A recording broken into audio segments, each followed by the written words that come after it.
Good morning and welcome to Morning Coffee with Brigid. I am Brigid Burke and it is now the 19th of September 2024. And surprisingly, good morning Alex, surprisingly beautiful day today.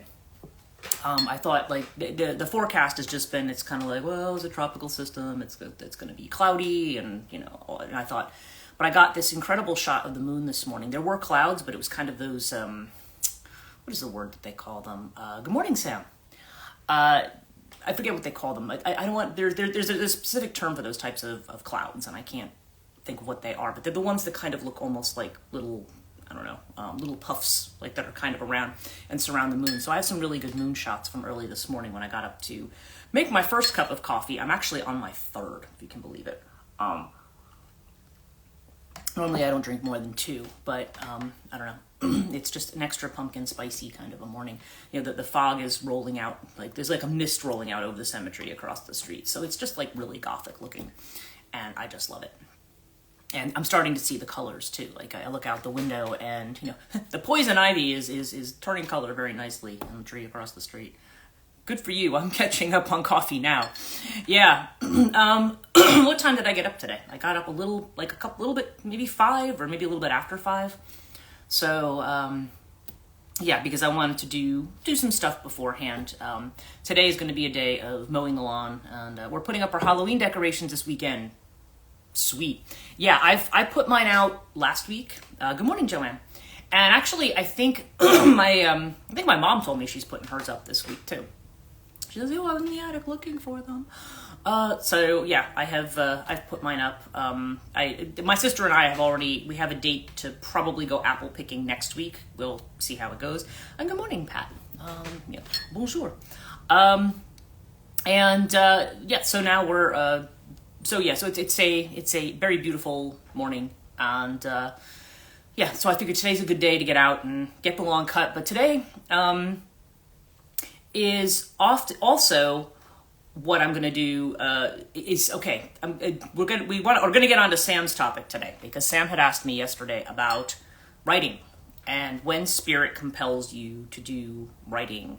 And bon matin, yes, and hopefully it is up where you are as well. It's really. So this morning I'm trying to get that stuff done. I'm going to be trying to put together some of the Azrael stuff that I've gotten.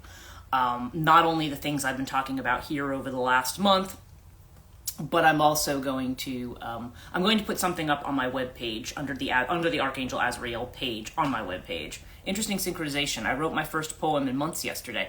Oh, interesting. Yeah, and by the way, the astrological influences, yesterday they were a little bit tense. It was something like Mercury opposing Saturn in Pisces. So I think there was a, I don't know, you could look at it as Mercury kind of challenging us to take some of our imagination and ideas and do something with them. That is, because Mercury, of course, would be communication through writing or speaking or something of that nature. But we also have, today though, the sun is going to be trining Uranus in Taurus. So people who've been kind of waiting around for the unexpected to happen, to say, okay, things are going along, I've been promised change, I'm unimpressed with the delivery of change so far. This is telling you that's a very, that you could have some unexpected things that happen today. So, we'll see. You know how it is with astrology. The influences can be there. They're not necessarily prophetic influences per se. Good morning, Leela. And good morning, Suda. So there's like I said, there's a whole bunch of stuff I want to get done today. I have more grading to do. I got half my grading done yesterday, so I was very proud of myself. And I'm going to do the other half today with my other class. So, so it's very much, it's going to be kind of one of those days, but I've also been very, very strongly drawn into the writing thing. And, if those of you who were on yesterday's live stream know that Sam had asked me that, good morning, that specific question. And what she had said was, what kind of like what happens, when spirit keeps kind of compelling you to write. It's like, what is this about? Especially if I think you're not. I am a writer. That is one of the things that I do. But as we all know, anybody who makes anybody who has writing as part of what they do, unless you're working for a company like doing writing, and of course now they try to get AI to do all their writing for them, which is a whole different subject I don't want to derail into. But if you actually hire people who are writers, and that's what they do, it's the writers. Then like if you write novels, for example, or we're talking about poetry, if you produced chapbooks of poetry and things. These are things that these are very interesting creations. Financially speaking, they're not going to support you, so it's generally something you're doing in addition to other stuff, just to make ends meet. I mean, I think one of the reasons I love going up to Sleepy Hollow and Tarrytown is because, and I haven't done this in a while, I like going to Washington Irving's house. Because Washington Irving was somebody, like, I always love listening to, I've been on the tour so many times of Sunnyside, because that's the only way you can actually get into the house. And Irving has this front room, like it's part of the original. He built onto that house. He built a lot of stuff onto it, and the original like 2 rooms that were part of this house and like the early, I want to say it was towards the end of I want to say it's the end of the 1700s, because I think he lived towards I think he was between like the American Revolution and the Civil War. He kind of was like living in that time period. So he bought this house, I think, in the early 1800s, and he built onto it. He built a lot of stuff onto it. It was very modern for that time period. So, but his front room, I have a postcard of it somewhere, and it's very hard to get the right view. And I used to complain to Historic Hudson. They finally did take a photo, I think, of the view that I like. But you literally, it's your first stop on the tour. You walk in. He's got his writing desk from his publisher. His publisher actually gave him like I think it was like, I don't know if it was oak or mahogany, a very expensive wood writing desk. And I'm like, gee, it'd be nice if publishers gave you that. You're lucky if they give you 10 cents a copy after your whatever kind of advance you might get to write something. But they had the rows of the bookshelves, and then it was just a little place. So he slept here, and against the wall is like this like. It's almost like a bed, it's not really exactly a day bed, but it's like built into the wall. It's almost like a bench, and there's these like kind of red satin curtain, like not really satin, more like velvety type curtains that are kind of around, and the whole back wall is also books. So just try to imagine that, sleeping in this place where you can draw the curtains and all you have around you are books. I was like, oh, that is sweet. That would be the ideal house design, to have all your walls built in where you could put your books. I mean, I was like, that's just, that room is my favorite room in his house. And I'm always was inspired by Irving, because he was somebody who this was a time when you could be a writer and make a living being a writer. You could write serials for magazines, or you could write novels, and you would be successful, and you could be reasonably, I guess to some degree you have, probably like anybody, you have to start out with some level of money to be able to do that. But there were people who were able to like feed families and make a respectable living writing, which I was just like, wow, that's like something to aspire to. But I think other than, I don't know, I hate to bring up J.K. Rowling because she's controversial, but but she is an example of somebody who became like a billionaire from writing. But I'm just, to the point that that's very rare. Stephen King is probably somebody who's made like a ton of money from writing, but it's not common for that to happen.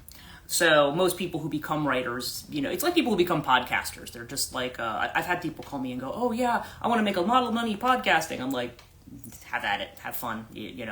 I think in revenue, I make probably like $300 a year podcasting. Podcasting doesn't make any money. I mean, of course, I don't have like a million followers, but it's, at which point I would be making a lot of money, but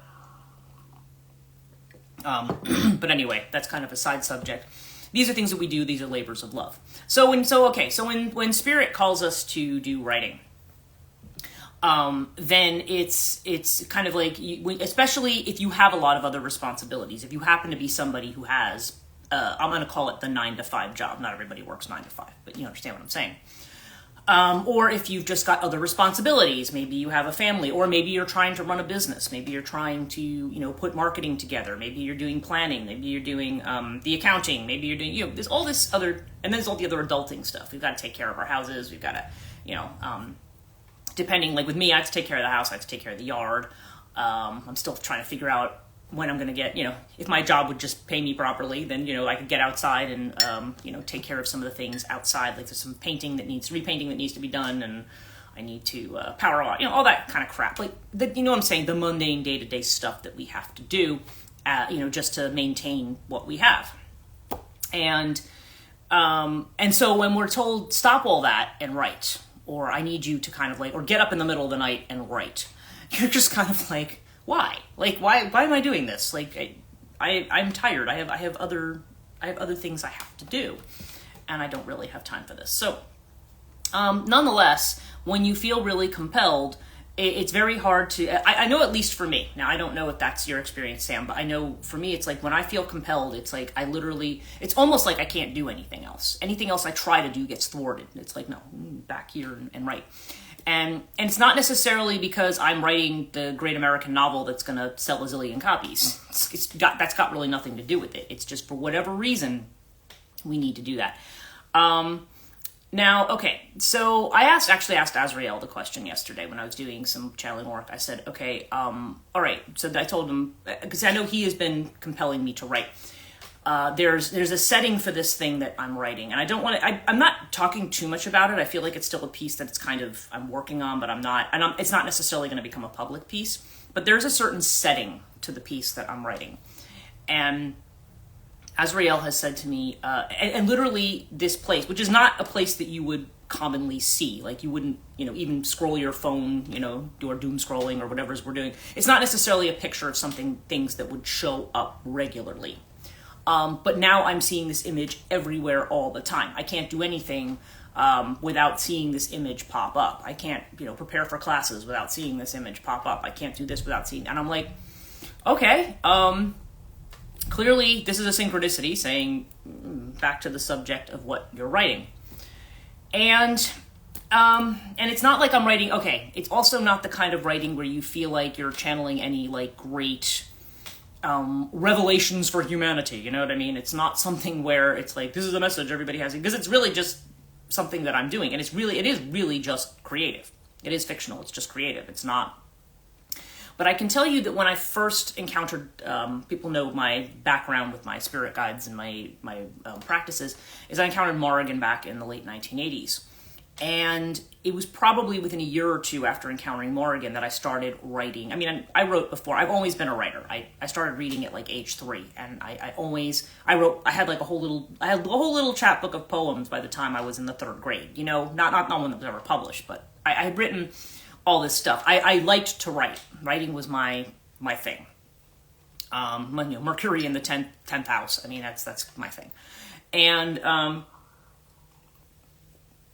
So when I started writing the Morrigan stuff, that's turned into like 4 novels now, a lot of it. Or that character, it's kind of like it starts in one area and then it branches off. Now, the way I felt about the Morrigan material was that it was almost like, I think as I've said, it's almost like she's giving an expression of her identity, or at least the way that she is interacting with this world, or with the way that we understand that energy, because I feel like a lot of that dark feminine energy is coming in as kind of this counterbalance to what we've had for all these years, this kind of patriarchal kind of a setup, what I tend to refer to as the lopsided setup, where everything is the only truth is like, what that's evolved into is, that the only truth is what we can determined through science, right? Science is the only thing that we can determine here, or the idea that one has to obey a certain religious establishment that's very patriarchal and says, no, these are the rules and this is the truth about the universe. I mean, back in Middle Ages, people were being burned at the stake for not agreeing with that. You know what I mean? This is a system that says we have the authority, you have to listen to us, and be very afraid if you don't. Okay. That's kind of been the message there. And this is, like I said, this seems to be something that, I mean, you could argue that it has origins earlier than the Roman Empire, but that seemed to be like the first peak of it, really. And so we have this narrative that goes on. And so when, typically speaking, when you see the feminine come in this way, it's coming in because it's like, okay, this off balance has done enough damage. And so it's like, it's time now to make war on that, more or less. I mean, in a manner of speaking, and push back so that, and you know, in the same way that you might see like a cold and a hot air mass come into each other, there's going to be some friction, there's going to be some tension, and then eventually you're going to clear the air, right? That's probably the best metaphor I can come up with for it.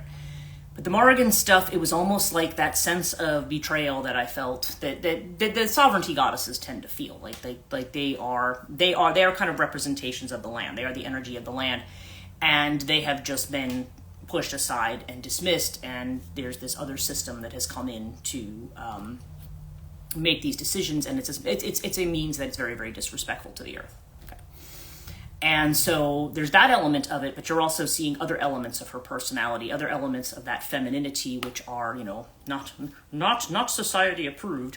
And again, to making the point, a lot of times in the novels, I'm trying to make the point that she is a deity and not a person. We oftentimes think about, especially pagan gods, like they're people. And they don't necessarily behave like people. I mean, we may interact with them and understand them or see them in forms that we understand as like a being looking like us. Like you see statuary and things like, oh, they look like us, right? I mean, there may be something different about them. You know, like Hecate has 3 faces and, you know, things like that. Like there's differences. But we still tend to think of them as like glorified people with like lots of powers. That's the way people tend to look at gods. And that's not really what they are. They are something other. They are something entirely other if you are to actually encounter them. And the same with angelic beings, same with celestial beings. There's other beings that are not like humans, but we always tend to measure everything by our humanness. So when these beings come through and they want us to do something, and to start writing. See, so I wrote a whole lot of stuff that were based on those Morrigan narratives, and a lot of that had to do with giving voice to stuff that was maybe not necessarily from my own experience, but definitely the kinds of crushing experiences that women have had in particular, where and some of the novels do kind of go to extremes. I'm not sure. Well, I don't know. Then again, I don't know. I've met people who have been in some very extreme situations, so it may be a truth for somebody.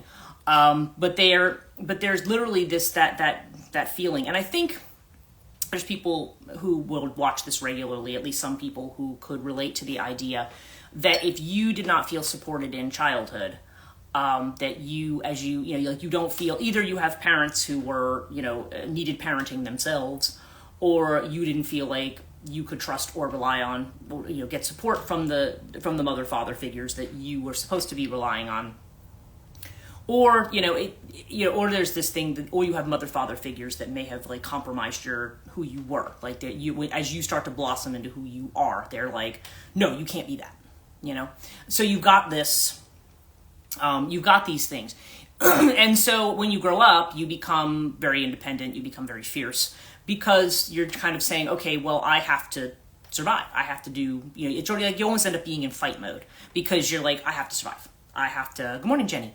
I have to do this to, so I think the Morrigan novels, point being, make that point. They make the point of somebody the different ways in which somebody might respond to that sense of being left to their own devices at an age where they shouldn't be. Okay. And then how is it like, how do you negotiate that? So the novels deal with different ways that is negotiated. So, yeah, okay, so that was that. Now, the Azrael stuff. I asked him last night. I'm sorry, I always tend to be very circular when I talk about things. I get here, and then I go off on the tangent over here. Okay, so I asked him the question specifically. I said, okay, understanding that sometimes there's a mystery to what we do, right? There's a mystery to, just almost kind of like just shut up and write it, right? You know? Don't be asking me the why and the reasons, and there might not be a specific reason. But I said to him, I said, look, if you want me to talk about, if I'm going to talk about this and say, okay, these, this is what you need to consider, what would you say? And his answer, I have my big book here, was very, very interesting. I got two different responses on this. And the first one was "Olzo kare il aziazor bialo I pam kawaska," which is basically, I move. Basically, it weirdly translates to something like "I move the likeness of your voice." Like I use your, and he said for this beginning Earth. So in other words, I'm using your voice as a voice of the new and the new world that's gotten rid of the old. So and again, it's not like I'm some like great prophet or anything like that. I mean, I don't think he's saying that, but that your voice is one of the voices that do that. And he went farther, and I thought this was kind of funny. It was Digra Kapmi Chisami, which is your moon powers are creatures. Okay, that was a really strange way to put it. And I'm like, think about it, like moon powers. What are your moon powers? Okay. That is basically his way of saying emotions. There could be a word in that. Considering the messages I'm getting, that phrase made me emotional for us both. That phrase, yeah, it's yes, and that's what he said. He said it has to do with emotions, and he says emotions are creatures. That's the way he put it. So really, the way that I come around to that is the idea that when you give voice to something, even if you're just writing privately for yourself and nobody else ever sees it. This is why I always tell people like journal. I mean, journaling practice sounds very cliche and passé. Some people are like, yeah, journaling, whatever. But it does. Okay, if you consider back in the ancient days before, when writing was either a new thing or before it was really a thing, you only wrote down things that were of almost great magical importance, we'll say. Like if you think about the Druids as a way of example, the Druids, we don't know what they did because they didn't write stuff down, because they said writing stuff down, it's because words have power. You're putting them down in a certain form. And to create that, just like if you're do magic and you create a sigil for something, right? Really, it's almost the same thing as putting it into words. You're using this. You release light language. Words have power. Yeah, and then light language is a whole other category of communication as well, for sure. Yes, exactly. Words have power, and so when we write this stuff. What he basically said to me is the kind of work that I do with him. He says the more that you write it, the easier it is for me to work through you. So probably when you have, and it makes it easier for whatever, because a lot of times we feel like we talk to our guides and then sometimes we're like, well, I don't know, did I talk to him? Did I not talk to him? Am I making this up in my head? We don't, because our minds get in the way all the time. Sometimes that connection is not always clear. And sometimes the kind of work we're doing, we have our ideas about what we think is important work, kind of like I've said, and what we think is meaningful to humanity or meaningful to the world or meaningful even just to our community, our friends, family, whoever. We have this idea of what we think is meaningful. And the angels don't necessarily, or other, what I'll call intermediary beings or other types of beings, don't necessarily have the same, don't necessarily look at it the same way.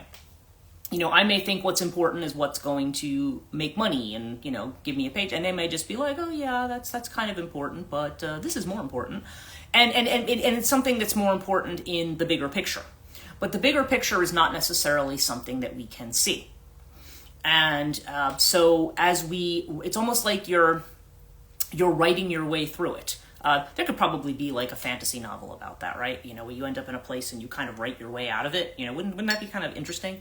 But yeah, there's this idea of writing it. Now it's interesting because another friend of mine, when I started talking about the Azrael Metatron stuff, which I am going to write about today, and I'm actually going to make a video to go with it as well. So both of those things I'm going to post.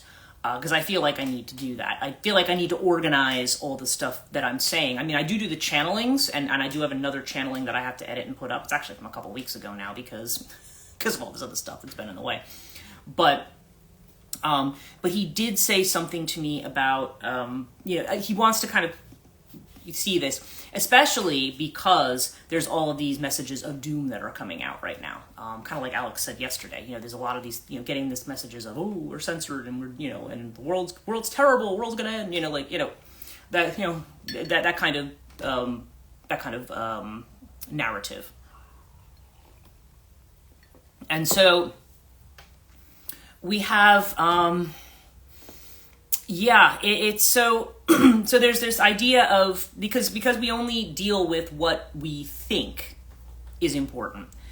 What they're trying to say is, no, your other components of who you are, your emotions, okay? A lot of times emotions, it's very funny, when we talk about emotions and consciousness, if you read any kinds of books on emotions and consciousness, if you read a scientific book, it's pretty clear that scientists feel like emotions and things like that are fairly inconvenient. Unless they can find a kind of functional evolutionary purpose for them, they seem like a waste, right? They seem like it's like, oh, there's this functional evolutionary purpose. Then, otherwise, if it's not something specifically about survival, then it's like something they want to sweep under the rug and treat like it's just some weird accident or something.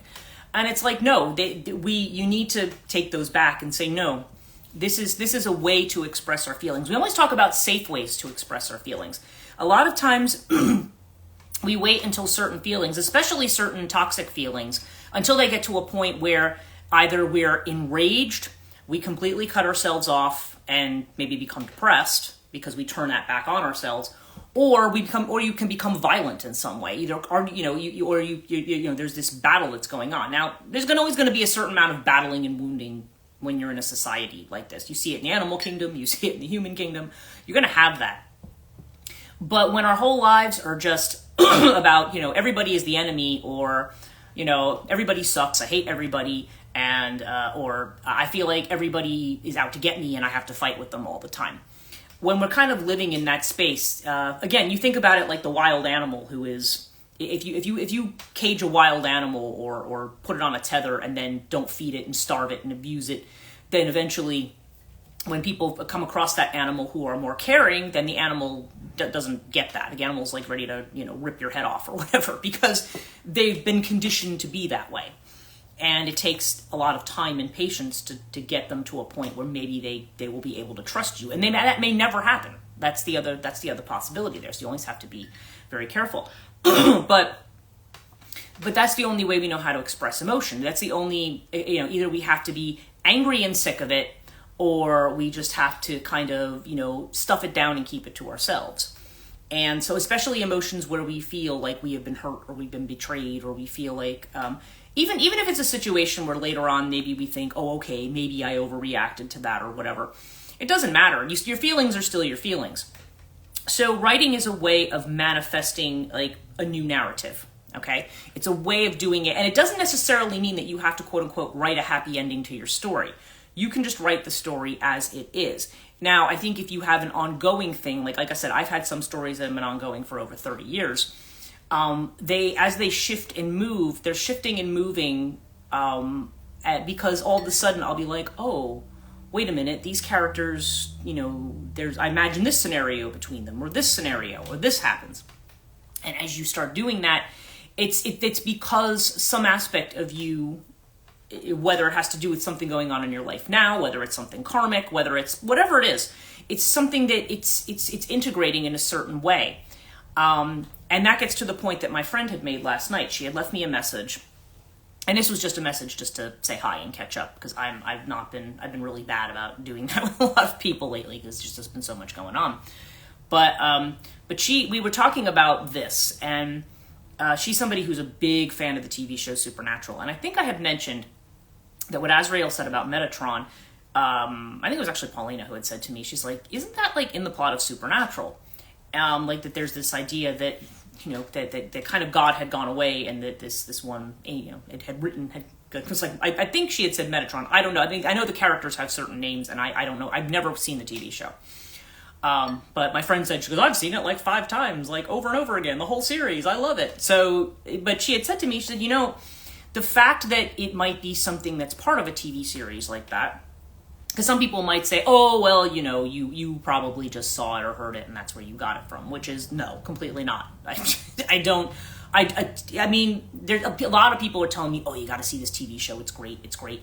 And it's not that I don't know. I don't gravitate towards TV shows anymore. I find that, I watch things kind of in small doses. I do watch stuff on YouTube. I do watch some shows on Discovery occasionally, but I'm not a big TV series watcher. I don't know. I might.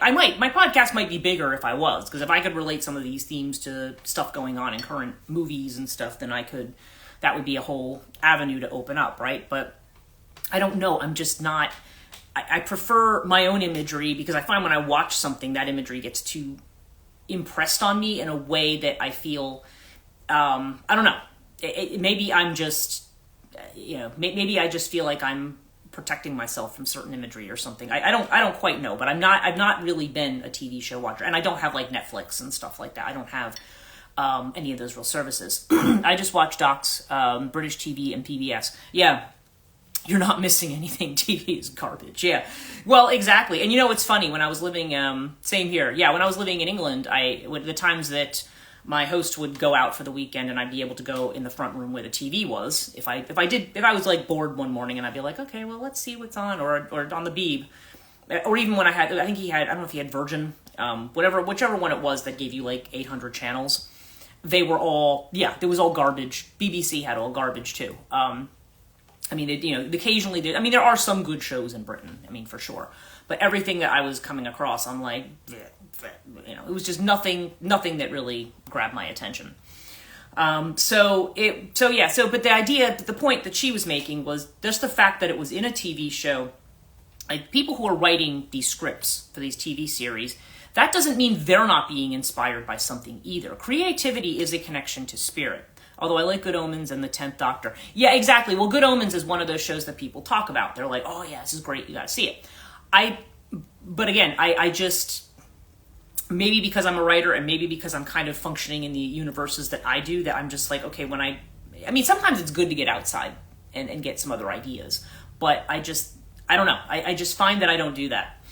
And so I think that when Spirit tries to push us to write, or tries to push us to write narratives that we think are unimportant in some way, that they're trying to, first of all, get us to process certain emotions, okay?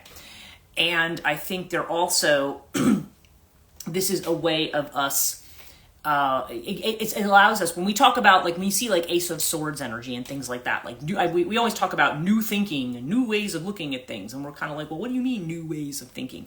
Sometimes this is a way to get at new ways of thinking. It's not a direct way, but as you write certain things out and you contemplate, Breach, I'm the same way. Yeah, okay. So in other words, you don't watch TV a lot either. Yeah, if it's, I think, or you know what I mean. It's just, I'm not. There's just something that's going on, and for me, and again, depending on, I know we looked at your chart, Sam, when we did the Chiron class, but wherever Mercury is in your chart, and of course, I see so many charts, I just don't quite remember. But it's, I just love David Tennant. It's wherever, especially I think if Mercury dominates some part of your chart, that you may be somebody who wants to express through writing. And what house it falls in may be the dependency on where that is. Like, mine's in the 10th. That's my house of career and legacy. So yeah, that's definitely where mine is. It takes a lot for me to get involved with movies and TV because I don't want to accidentally copy or anything. Yeah, well, there's certainly that. But also I find that whatever's happened in the TV show, if it's a narrative that I don't feel comfortable with, then I feel like I can't get it out of my system. And I know, even if it's not like a bad show, like let's just say it's a time when I'm, I've got a lot of things going on. Maybe I've got a lot of stuff. Mercury is my highest planet. It's 10th house Placid and 9th house whole house. Okay. Oh, and Mercury 9th house. Yeah, that's deep writing. That's deep writing. Okay. Because when you're talking Sagittarius, that's deep. And yeah, and the fact that in this other system that it's 10th, but you're between 9th and 10th. You're like me. It's like you are, writing is how you express spirit. I mean, 9th house is spirit as well, right? So that is why you're called to do that. and that's the way it expresses itself. It's not necessarily the way for everybody. That's why I say to some people, like if they have strong fifth house energy with, like, say, Mercury's in the fifth house, or, oh my God, yes. Or if they have certain other planets in the fifth house, it might be Taurus, Gemini cusp, and my Mercury is in Gemini. So Mercury, okay, so, but I mean, look at that. You like a podcast, you are expressive, you are out there, you are doing things. So it's, yeah, so you definitely will have that, yeah, when you have that strong Gemini or Mercury predisposition somewhere. In Vedic astrology, Gemini is my ascendant. It's Cancer otherwise, which seems like there's a world of difference between those two things. But really, I find that they actually kind of blend, the emotional and the written, right? Everybody, when you start to dig deep into it, yeah, that's what it is. So Spirits calls you to express in that way because that is where your Mercury is. That is where your expression, that's where, at least where the written expression is when it comes to communication, how you're going to communicate things. But again, some people communicate through music. Some people communicate through art. Some people communicate through, I don't know, it could be the playing of a sport. I mean, there's all kinds of ways that we can express and communicate and share our feelings. It's just that writing is one of the most common ones. Writing, or, like I said, or art of some type is frequently the way that we do it. And poetry is, to what Alex was talking about, that's actually a great way as well, because poetry is a way that you can combine word and image. It's not like you're just trying to describe something, but you're trying to describe it more like you're painting a picture with words rather than trying to just sit down and say, and this is this, and this is that. Okay, Joanne says, I feel like I have three people in my head. Taurus saying, wait, let's look at this, and my Geminis are saying, let's go. Yeah, well, the Taurus is sometimes there to keep us from completely flying away. It's that tether that we have. Mercury in Libra lives in the 12th house for me, so it comes and goes, and I don't see it a lot. Okay, yeah, because the 12th house is what's hidden. It's not the thing that is the most obvious. So, yeah, but it's not that it doesn't poke its head every now and again and come out and do that. And it's interesting that it's in Libra, because that not only has to do with connection to others, but also to balance and to keeping things in balance. So, yeah, so let's see. Oh, interesting. Okay, so here's our reading for today. We have the Nothingness card. That's our first card. That's Hierophant. Okay? And, yeah, interesting. Just kind of what comes to my mind is just what I've just said about, like, not knowing where you're going and writing your way out with a map. Writing your own map, basically. This is a way to, this is idea of being in a space that is, I'm going to say, pregnant with possibility. Now, Hierophant energy is generally, we think of it as having to do with tradition, right? Actually, it's very it's Taurus, but it's also very ninth house in the sense that Hierophant often has to do with spiritual leadership of some kind, right? And here it's talking about that state of no thing, of being in a space where you're encountering something that is no thing, but we have to connect to things through images. We connect to things through words.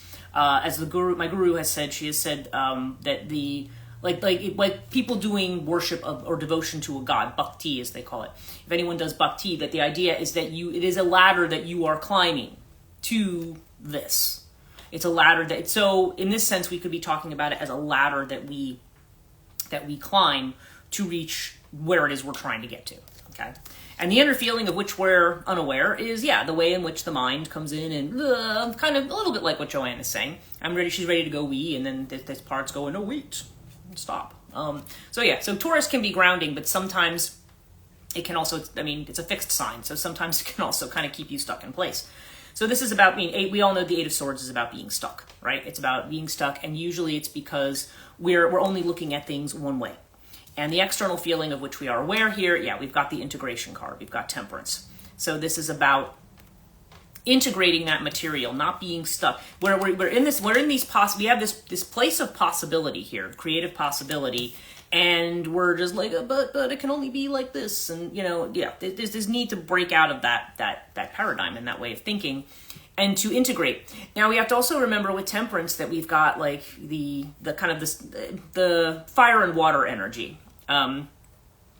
and or the sun and moon kind of energy. So it's the idea of, Carl Jung would call this the syzygy, right? The idea of these two opposites, like almost in a marriage, coming together. Two things that seem paradoxical or seem, we notice the difference in them, but they do actually come together. So this is in the way in which we integrate the experiences of our lives. You have the yin yang on here as well. So there's this, and integrating masculine and feminine, integrating our experiences, things that may not fit in with our narrative, being able to write new narratives, right? And the stress card here. There's the idea of doing, literally the advice of this card is do something unimportant, right? Yin and yang, yes. And actually that came up, I think, for you in the last week's class. I remember, that had done that, And, but stress card, this is the idea of, because this is all the stuff that we think we have to do. I was like, oh no, I have to do all this. I have to balance on this, and this guy's he's balancing all of these like lit candles, and he's blowing a horn, and he's like balancing on a balloon, and the monkey's about to go pop it, and that's kind of what that is. It's almost like do something unimportant. Don't lose your balance by thinking you have to take on all of this stuff.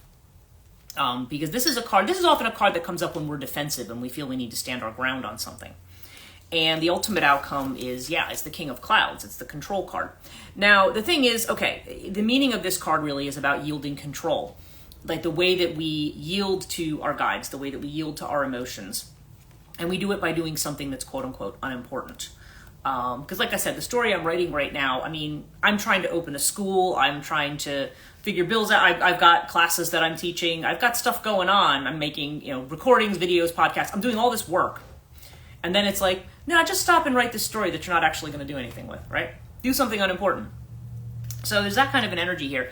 But you also have to remember, King of Swords energy is also about, first of all, it's decisive. But it's also the culmination of the sword suit, which is the culmination. Writing is definitely a sword activity in the sense that, the pen and the sword are kind of similar here. And the idea that it has to do with how we process things through language and words. The intellect is definitely a huge part of this. But it's the way in which we have to, ironically, we're using that particular we're using the intellect in a creative way. We're dropping control and allowing whatever that is to flow through us, right? At least in this particular situation. But even if you're somebody who's like not a writer, if it's not something that you do, if you express yourself in a different way, that's okay. It doesn't have to be that. It's just whatever.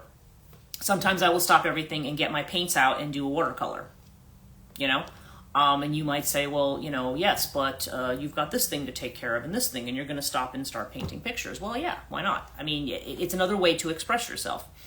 Whatever form of expression your creative form of expression you have, that might actually be an interesting class, like trying to, and I was actually, I think Max Orsini and I were talking about that. I was talking about it with regard to writing, but I would love to do, I remember when I was in graduate school, one of my professors, my poetry professor actually, Bob Carnival, he told me he was offering a class where people were going to come into it and they were going to have a prompt, and they were going to express it in whatever way they wanted to, whether they wanted to use prose, whether they wanted to use poetry, whether they wanted to, he's like, whatever seems natural.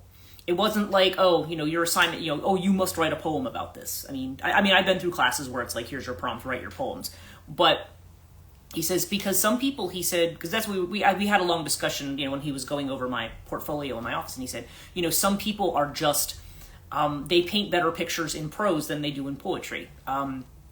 It's not always everybody's thing. Not that you can't learn to do it. You can eventually get yourself used to that structure. But some people naturally gravitate more to one structure than the other. So it's kind of like saying, okay, taking a prompt and like kind of almost like using your favorite medium to see how you're going to express that. So if there's somebody like, okay, so if I had a class where I had people doing writing and then somebody saying, okay, well, I like to draw, or I like to, then, okay, everybody else can write their ideas, somebody else can sketch them, however it is that comes through. So I'm thinking about doing a kind of workshop like that within the school. You can let me know if that interests you. That would be totally separate from the semester stuff. where there could be a workshop. And Max said he would be happy to help on the writing portion, because like I said, he's been a writing teacher for a long time, so he's really good at that. And I've invited some other people to potentially get involved. That would be so cool. Yeah, and maybe we could offer it at a time that's a little more convenient to our friends over in the UK. A writing workshop? Yeah, it's kind of a writing workshop, kind of more like a opening up to kind of creativity workshop, where we have certain prompts and being able to write it however it makes sense to you. And some people prefer more nonfiction, like essay writing. They prefer to do that. Or some people would like to write a story about it. Other people might want to express it in poetry. Other people might say, I've sat in classes where I've painted an entire painting in one class, or at least put down the groundwork for one, right? So it's not, so people, it's online, so it's not like you have to show up anywhere. People can be prepared however they want for that. But they can just take their favorite medium and see how they express that prompt, because you'll find that there's a lot of different ways to express things. And some people prefer to do it with stories that are about, other people, situations, whatever. Others may want to talk in the first person. Other people, about their own, like, autobiographical type of stuff.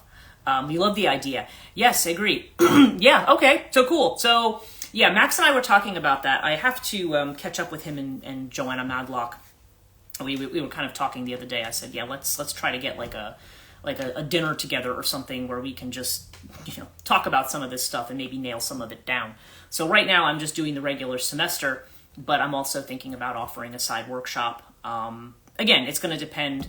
It depends a lot on people's availability too. And Saturdays, I know now I'm doing an intuitive development class starting October 19th. So if I'm going to do that kind of a workshop, I have to figure out where it's going to fit in. But because I would love to have it at a time when, like I know Sam's over in the UK, so it's like it would be good to have a time, and Ellen would love to join in too in some of these, I know, and she's usually great in these. She attends a lot of these down in Canterbury, so it's, yeah, I think we could get a really good group together for that. So yeah, I'm gonna have to figure that out. Indeed, yeah, and so something that would be like on a weekday afternoon. I know we're finishing up the intuitive development on the 27th of October, so I don't know, maybe it would end up being like a November thing, Wednesday at 3. Yeah, there you go. Yeah, well, that's just it. It all depends on people's availability. I always try to do it on weekends because there's a lot of people, well, I guess some people do work all weekend. I'm one of them. But there's some people who don't, if they're in the 9 to 5 loop, that may be a time that doesn't work for them. So I have to figure it out. But Wednesday, yeah, there's a 5-hour time difference. I think after summertime ends, which probably won't be, I'm trying to think, in Britain, I think it's probably the end of October. Usually it's around Halloween that summertime, which is the same as what we call daylight savings time. Have to kind of factor that in. But anyway, I will think about it, and I'm going to, I will report back to all of you on that. But we are past time now, so yeah. So thank you guys so much for joining me. I hope this answered some of the questions, Sam. I hope that was helpful, and I do hope that I know my International Women's Circle I run on Thursdays is smack in the middle of my day at 2 p.m. Oh, you're welcome. Okay, so you do it on a Thursday. So yeah, maybe we could look at a weekday if that works. Oh, you are welcome. Yeah, I hope that was helpful, and yeah, that's what I got. And you're welcome. You're welcome, Alex. And yeah, so and you're welcome, Pat. And definitely helped. Okay, good. That's cool. I'm glad that this was useful information. So I'll see all of you tomorrow morning, except Pat, who I will see this evening. And yeah, and so I hope you all have yep. There's Mabel. Yeah, I think Suda posted Mabel earlier too. So yeah, I hope all of you have a great rest of your day. It's Thursday again. It's Thursday already. I'm like, yeah. Yeah. So I'll see you certainly by tomorrow morning, if no other time. So take care.